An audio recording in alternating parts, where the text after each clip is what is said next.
So Saturn is aligning with Pluto and Jupiter in Capricorn.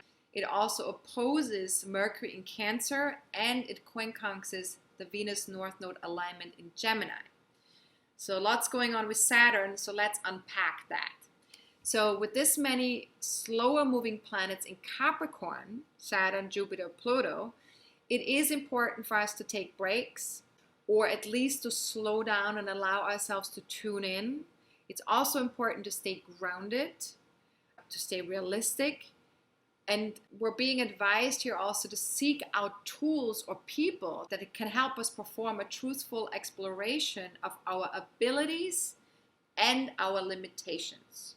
Very important. That's very much what Capricorn is about. It's about what am I capable of, what am I not capable of.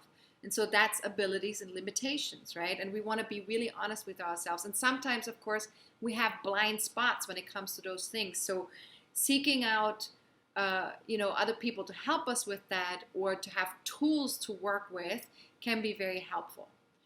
And so if you're already a star member, by the way, please remember that you're eligible for a 15% discount when it comes to booking coaching healing sessions with me. And so if you don't have that discount code anywhere readily available, just email me and I'll send it to you again so you can take advantage of that, okay? Now, what you can ask yourself here with this alignment, with all these Capricorn planets, what feels toxic or destructive in my current reality? And what might I discover if I was authentic and truthful about what I want to build long term and where I'm starting from? And could it be useful to release any fears of scarcity and distrust? And this is important because we're dealing with Pluto here, and Pluto very often that we have trust issues there because we have experienced disempowerment, we've experienced some kind of trauma of some sort. So because of that, there's often distrust. So could it perhaps be useful to release any fears of scarcity and distrust? Now, Saturn's opposition to Mercury in Cancer asks us to find a balance between what personally feels familiar and safe and our current commitments to society or the collective.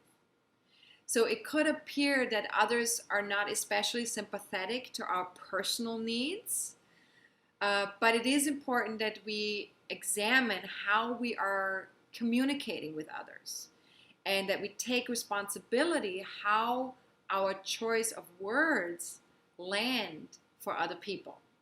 And so as best as you can, find your inner balance so you can speak from a kind, nurturing, and truthful place while remaining committed to the collective and the social structures that are currently in place, or something that you want to connect with out there in the world. So we're also called to examine our inner dialogue with this combination. And it's best to kind of examine what are some familiar, rigid, or negative thought patterns that are holding me back. So what you can ask yourself here is, how have these familiar negative thought patterns protected me in the past? Because very often when we have patterns like that in place, it's not because we want to be negative. It's not because we want to be rigid. It's because they've served a purpose at some point in life, and usually in the past. So how have some familiar negative thought patterns protected me in the past? What purpose did they serve in the past? And is there still a need to protect myself in that way right now? Am I still in the same position that I need to do that? Or could I maybe release and let go of these thought patterns? And what if I brought 5% more self-responsibility to my thinking and mental conditioning? What if just for today, I applied 5% more emotional maturity to my commitments? And what if I did the same with my inner dialogue? What if I practiced 5% more emotional maturity with my inner dialogue? And again, these are things that take time, right? And it takes sort of like a conscious awareness of really checking, you gotta keep checking in with yourself, right? To see, okay, what am I doing right now? What's my inner dialogue doing at this now moment? And is this something that is in alignment with me being self-responsible? Is this in alignment with me being emotionally mature? How can I do more of that? So it's just a practice, right? We need to practice that. We need to, baby steps. It requires baby steps.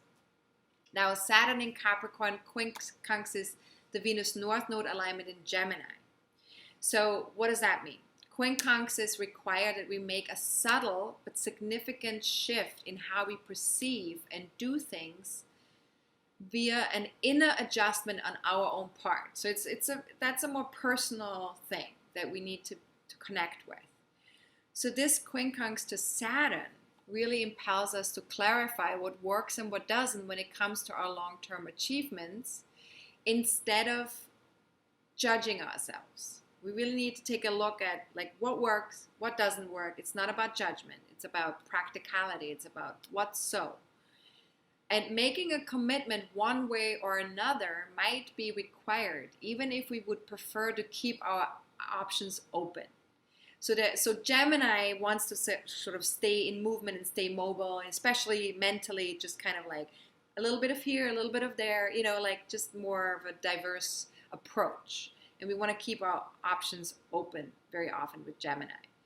But Saturn in Capricorn requires a commitment and requires of us to, really choose, make a choice, and to say, no, this is what I'm committing to right now. So ask yourself, how am I invited to shift my perception when it comes to what feels mentally exciting to me versus what is realistic and works in the current environment that we're current climate, we could say, right? What works in our current climate? How might I satisfy my desire to exchange ideas with others while honoring current boundaries and limitations?